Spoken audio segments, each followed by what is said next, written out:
Arnar, hvernig eru tilfinningarnar? Bara mjög góðar, gleði svona mestuleyti en einhvers konar léttir líka. Hvernig gerir upp þetta einvíð? Þú veist, það er mjög krefjandi þegar að það er málað þannig upp að þú getur ekki tapað, þá er hræðsla við að tapa. Það er raunveruleiki. Og af því að sko, það er ekki eins og spilararnir hafa verið daprir sem voru inn á velli. Þó svo þetta vantaði frábæra leikmenn hérna og bara bata kveður á þá sem meiddust. Þannig að þú veist, það var bara og það myndaðist aftur í gær þegar fréttirnar og selt koma, þá myndast hræðsla við að tapa sem er bara eðlilegt og eðlilegar tilfinningar sem þú nærði ekkert að losna við, þú ert að spila með þeim. En eftir leik 2 þá held ég að við höfum átt að skila það bara áfram. Það er bara... Mér fannst það. Klukkutímanir og dagarnir eftir leik 2, hvað gerirðu, þú veist, er þetta bara einfalt, þið verðum bara að vinna, það er bara þannig? Töluðum svo sem ekki það, töluðum bara það að þú værim í mjög spennandi aðstæðum. Það væri lítill gutta leikari í körfubolta, þá dreymum það að vera einhver hetja og koma tilbaka og allt það. Þannig að svo þú ert fullorðinn og lífið er svolítið öðruvísi, þá kannski gleymir því að þarna er bara moment sem er búið að dreyma lengi og þú ert að grípa það og gera það mest úr því.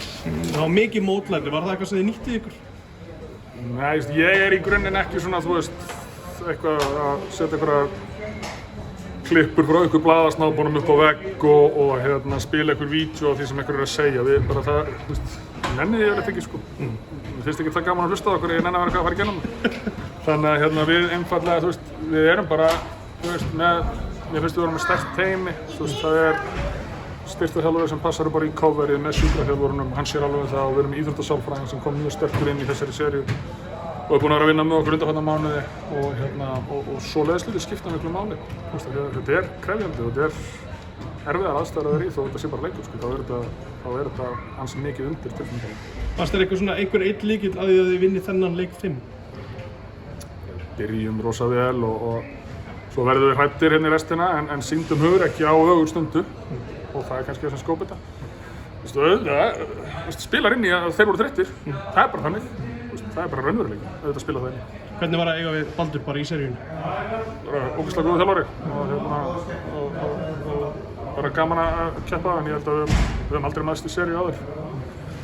Og þetta er ótrúlega fyndið, skilur, við förum mjög langt aftur. Þjálfað saman og verið í miklum samskiptum og tengdapappans býr bara vestaðinni þannig að þú veist, þegar ég vakna á morgnan á leikdegi þá horfum ég á hann í nærbúrsunum út um klukkan sko, þannig að þetta er mjög fyndið sko. Eigið þið eitthvað samtal eftir leik 2? Nei. Er það allt gleymt núna?